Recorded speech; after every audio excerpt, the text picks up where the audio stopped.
I sat down with Kansas Governor Sam Brownback for an exclusive interview this week. KSNT News partnered with our sister station in Wichita, KSN, to discuss the tough issues facing our state.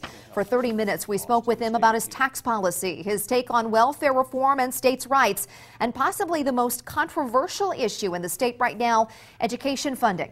I'm joined by our KSNT News political analyst, Dr. Bob Beatty. Bob, thanks for being here. Good to be here. I want to start with education and the contention over the new block grant funding system. Bob, according to the Kansas Speak Spring 2015 Public Opinion Survey, almost 2/3 of respondents felt that the state block grant system actually lowered the quality of education in Kansas. But Governor Sam Brownback thinks that the block grants are actually a good thing for Kansas schools. Here's why. Prior, whenever you lost student enrollment, well, you had a loss of funding from the state. But yet your costs are pretty fixed by that point in time. Well, now that money isn't taken away by the state. You keep it because basically, really, your costs are set. Now, Bob, here's the deal. People opposed to block grant funding, though, are saying exactly the opposite. They say it froze funding, so if enrollment increases, schools actually lose money. What's your take? Well, this is very controversial. In the context of this is that the funding issue, the debate has been going on for years since the Kathleen Sebelius administration, and it's actually very embroiled in the courts. And, you know, a lot of people take their cues from teachers, from administrators, from the various districts, and a number of those administrators are not happy with the overall funding structure. And what was put together for many, many years was something that the legislature and governors had put together. They're familiar with this. This is a very unfamiliar system. So right now, as we saw, we have two sides that disagree about this new formula. Okay, yeah, and you know, I asked Governor Brownback what he thinks about education in Kansas right now. Listen, do you feel that the quality of education in Kansas is where it should be? No, I think it needs to be better. I think we need to get more money into the classroom. I think average teacher salary needs to go up for the state.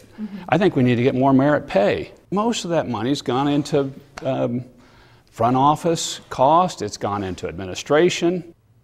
You know, at least he's admitting that quality is not where it needs to be, and it's not, Bob.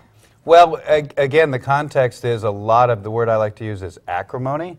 And what he doesn't mention, and this was part of his re-election campaign where he was re-elected, was this acrimony that came out of the legislature and the governor taking away collective bargaining rights for teachers. And that really soured the relationship between many of the schools and the administration. And so, to be honest, there's just a lot of distrust here between the two entities, between the administration and many teachers, and they just don't believe him, and that's politics as well. He argues he's bound and determined to get money to the teachers to get it into the classroom, and his critics and many teachers just don't believe it. And they also point out that a number of districts have had to increase local taxes in order to pay for some of the things that they want, that they argue they would have got under the old formula. Yeah, a lot of distrust with teachers. You know, 500 teacher openings in Kansas 1 month before school started. Incredible. Schools were forced to close early. Missouri's recruiting our teachers. Speaking of Kansas teachers, Bob, things got very tense when I brought up this next issue. Listen. Back to the focus on the classroom. That involves teachers and students. And I have a quote here from a teacher who's worked in the community here in Kansas for more than a decade. They described teachers' relationship with lawmakers and you as abusive. They said, quote, "Sadly, in the end, a lot of teachers, even school districts, are so afraid of further cuts, they just shut up and let him continue his lies, which is how abusers get power, rather than standing up and saying something because they don't want to get hit again." What's your reaction to that? Continuous cuts? Has it been? I mean, you said in your own numbers it hasn't been continuous cuts that we've taken place. The number of dollars has increased, but it hasn't been sustainable with the rate of inflation. You mentioned merit pay as a possibility for teachers, and teachers don't trust that. How do you regain teachers' trust in Kansas? I know that's your desire. It is, and I would appreciate, I thank you actually for citing that money has increased to K-12, because I think if you ask the general public, do you think money to K-12 has increased or decreased over the last 5 years, most would say it's decreased. But it's not in a sustainable way. But it has increased, has it not? So uncomfortable to watch and remember that moment. Very tense. Bob, the big controversy, he says funding has increased, but education advocates say it has not increased in any sustainable way. I want to take a look at these numbers from the Kansas Association of School Boards. They compiled these from government data. Take a look. The data shows that the number of dollars going into education has gone up in the past 6 years by $283 million, but it's only increased at half the rate of inflation. Plus, if you take a look at that money, more than 65% of it has gone into CAPERS and into bond and intrastate aid. Of course, those are important programs, but they are not part of the classroom. Governor Brownback says he'd like to see that change. But Bob, it seems like he's got a long way to go. Well, and that's the point. And yes, it's great. We're talking about these numbers. The governor's talking about numbers. His critics are talking about numbers. But the key to your question was throwing out the numbers. Why is the atmosphere so bad? And that question wasn't really answered. I mean, because in the end, the answer was, hey, the numbers show we put more money in. But the answer is there's this acrimony. And really, many people argue for Kansas to move forward to, yes, recruit more teachers going forward. You really can't have that relationship going on between the legislature, the governor, and teachers and administrators. It has to be a collaborative one. And that remains to be seen as whether that can improve over time. Yeah, definitely a big challenge for the state of Kansas. Bob, I want to switch gears to another big issue, his tax policy. Can you give us some background on that to start? Wow, that's a big question, and essentially, the governor has been very straightforward that when he started as Kansas governor, he was going to cut taxes, income taxes and corporate taxes, and then shift to a sales tax model, although the shift to the sales tax model wasn't clearly explained right at the beginning. And so again, like education, a lot of critics thought that by cutting taxes so deeply would put the budget in a hole, so they argue that's exactly what happened.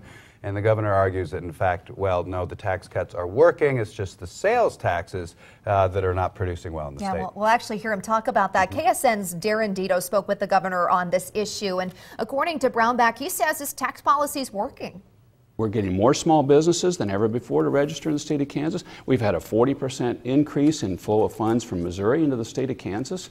We've got an unemployment rate of 4.4%. We've created over 70,000 new private sector jobs, most of that in the small business space. So, Bob, what's your take? Well, is it working? Well, here's the big debate. The big debate is if those tax cuts had not occurred, if the national economy improved, would all those numbers be the same? Now, we don't know. But the argument is, from his critics, that they might be similar and there wouldn't be the huge budget debt that the tax cut brought about. So, the governor here is very much putting forward what he wanted to do and what he's going to continue to do. And again, that divide exists, and there's just his critics just do not believe what he's saying, which is that the tax cuts have been working. Yeah, the governor mentioned during this interview that several industries are struggling here in Kansas. He talked about oil, gas, agriculture, and jets, but he seems to say that that's not actually the point of his tax policy. The thrust of this tax policy, which is to grow small business, because that's where 70% of the people work, is working by the numbers. It's not working to raise the price of oil or to increase the sale of small jets. Governor Brownback says he thinks becoming a low or no income tax state will make Kansas grow. But, Bob, isn't part of growth in industry too? Well, the key for Kansas is he's exactly right, that Kansas has to grow, small businesses have to grow.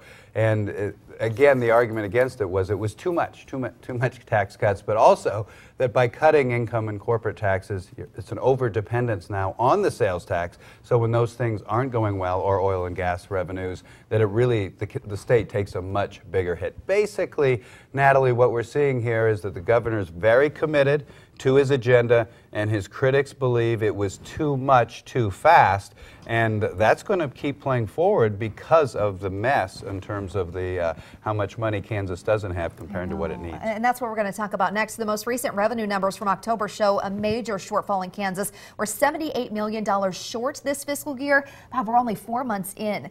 Darren asked the governor what can be done to stop this downward trend, and at first he joked that a great Christmas season would help because sales taxes are up. People look at this and they say, well, your income tax isn't producing. No, the income tax is hitting the revenue projections. It's the sales tax, and this happens to be a nationwide feature. People are not spending right now. There's a nervousness in the economy that that we're certainly feeling, and a lot of states are too.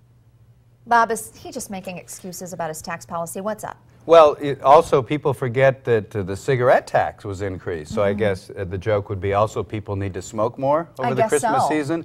Again, I'll just restate it. The argument against the tax cuts was that now you have an over-reliance on sales tax and you have to sit there sort of hoping that people are spending. And all joking aside, yes, smoking more because that's what was increased.